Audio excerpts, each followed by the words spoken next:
And welcome to the Missouri Baptist Football Coaches Show with head coach Jason Buryanek. I'm Harry Schrader. And before the game between the Spartans and the Fighting Saints of St. Francis, Illinois, it's a big game for you guys because you haven't gotten out of the gate super well just yet. Tell me, first of all, after 2 games in a row where you've played good first halves and struggled in the second halves, how do you go about the psychology? How do you work through the guys this week?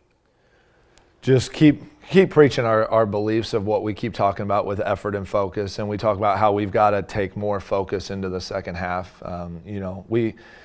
However you want to look at it, we could be 1-0-1 or really, 2 ties essentially at halftime in the first 2 games. But what we've got to do is we've got to go out and play a second half. And so we've done some things in practice of, when we get to the halfway point, when we get to kind of the fourth quarter of practice, you hear every coach out there yelling, hey, third quarter, hey, this is fourth quarter, and we're really trying to measure focus as we go. But ultimately, the thing that we talk to our guys about is they've got to believe that they can go out and win. And that's a tough thing with still a lot of youth out there, especially on the offensive side. But every week, got to take a step forward, and I'm proud of the way that we've competed, especially coming out of the gates. That's been really good to see. We've just got to transfer that over into the second half. You don't strike me as a guy that's going to throw things and cuss and throw players around at halftime. Like you always hear about the stirring halftime speech. You don't strike me as a guy that's going to strike the fear of God in him because you're going to throw things around. No, because like we emphasize even before the season starts with the coaches is, there's a certain amount of yelling and screaming that takes place and trying to motivate. But at the end of the day, we've got to teach these guys. We've got to continue to coach them. And, we're all in it together. And that's kind of the point that I've made to the team is we're all in this together. So everybody's got to have that confidence. To be honest, going into that halftime, I think the defense was really, upbeat. The offense was a little bit shell-shocked, and against Bethel, it was just the opposite. Mm-hmm. So we've got to just get everybody to believe, hey, we're right there. It's the second half. And really just go out there and execute in the second half, which obviously we struggle with, especially offensively. The big question, obviously, we saw Billy Ritchie in and out of the lineup last week with the ankle or foot, the right leg injury. Where's he at? How's he developing? Well, he's getting treatment every day. They got an X-ray. It's not a break. So we're just trying to monitor him throughout the week. He's going to be probably a game time decision and see how he progresses throughout the week. But it's going to be important for him to get a lot of mental reps and have himself ready to go if needed. Earlier in the season, we've seen Sergio, we've seen Gunner. Those would be your most likely candidates if Billy can't go?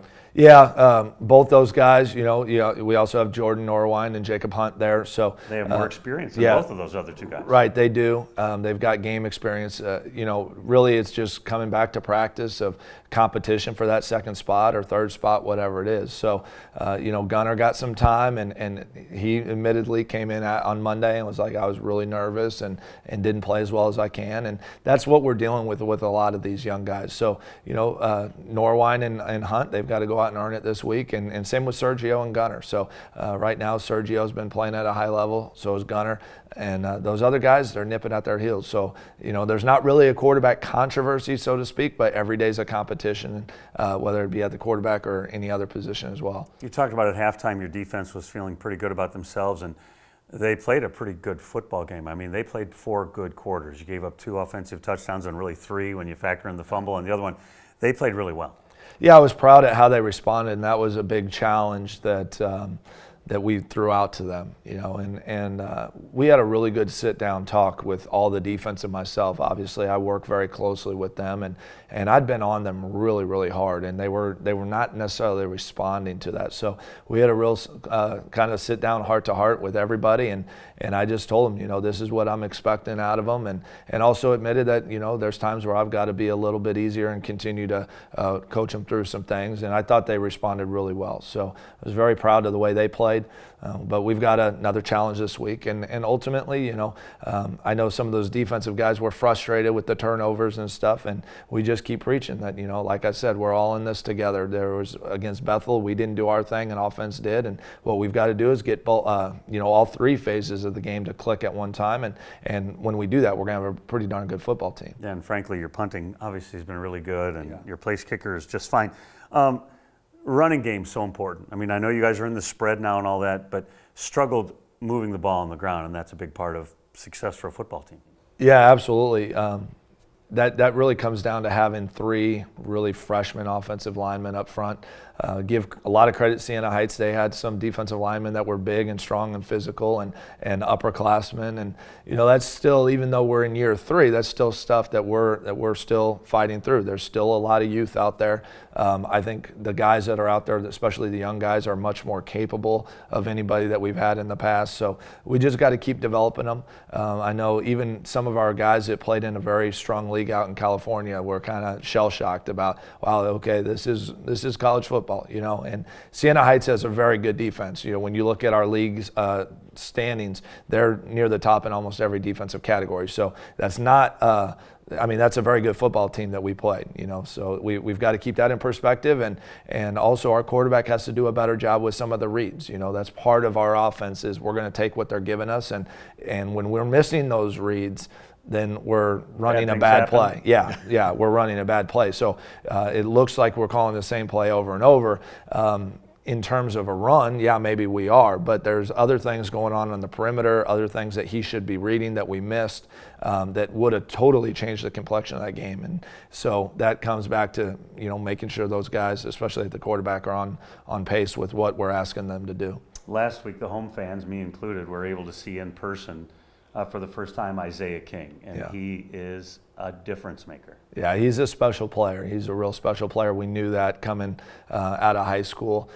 We've got to figure out a way to get him some more touches, and one thing Isaiah's got to do is he's got to know that he's going to start commanded double teams or their best corner or whatever it is. So he's got to continue to work. He's got a great foundation, and getting him in the weight room, get him a little bit bigger, stronger, but he's got a great foundation, can make all kinds of plays.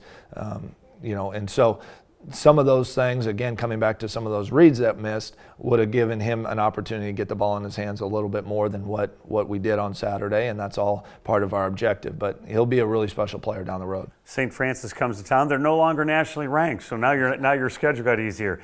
They were nationally ranked. They're 0-2. They lost to a Division II team, and I think the 10th ranked team in the NAIA. They're an outstanding team, even though they're 0-2. Talk about them a little bit. No, they are. They're very well coached. They're very tough and physical, and that's something we talk to our guys about. They just play hard. I don't think they have great players across the board compared to maybe what we saw with Siena Heights or even some of the guys that Bethel had. But that being said, what they lack in maybe athletic ability, they make up for in heart, and that goes a long way. So we've got our work cut out for us. They've got a really good defense. Offensively, they do some different things that confuse linebackers and can really get you out of position if you're not lined up right. Their quarterback is a special player. He's very much like the kid that we played against Bethel that will run the ball. He's a really good runner. In fact, he's their leading rusher. They've got a wide receiver this year that they've been throwing it a little bit more than what they have in the past, and he's a special player, number 80. So we've got our work cut out for us on defense again.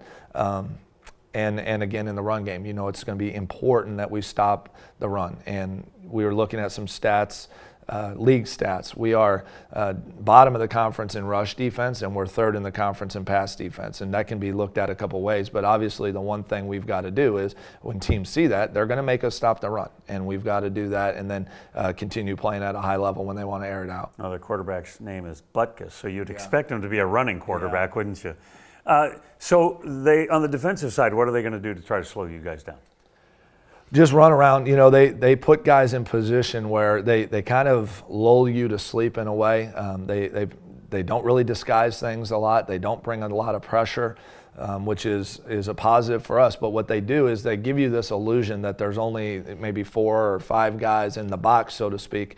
But the minute you try to run it, they get 7 or 8 guys there in a hiccup. So it's tough. You've got to make sure that we're seeing, our quarterbacks are reading it right, not just saying, okay, I pre-snap C5 in the box and we're going to run the ball, because they will get guys there that will be able to shut down the run if we're not careful. So we've got to be very diligent and making sure we're specific with our reads. And I know the coach has been working really hard on making sure that we're ready to go in that phase. Somebody might say, well, gosh, you're in your 3rd year and you've got some juniors and some seniors.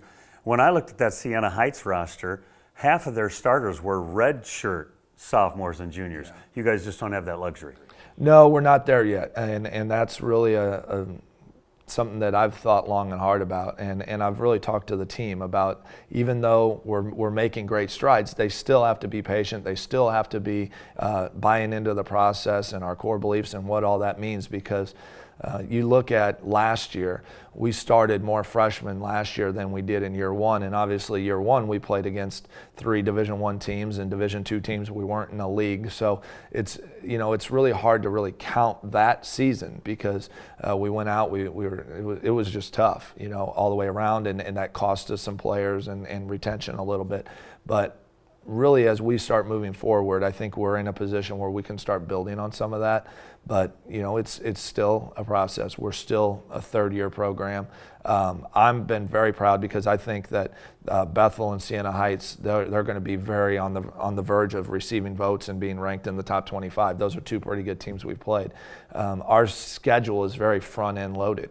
So between Bethel, Siena Heights, St. Francis, and then Marion next week, our schedule's front-end loaded, and then we start getting into some games where it's who knows what's going to happen. So we've got to just continue to go to work every day and buy into the process and get better. What I want to see is how do we come out and answer in the second half? Are we able to start?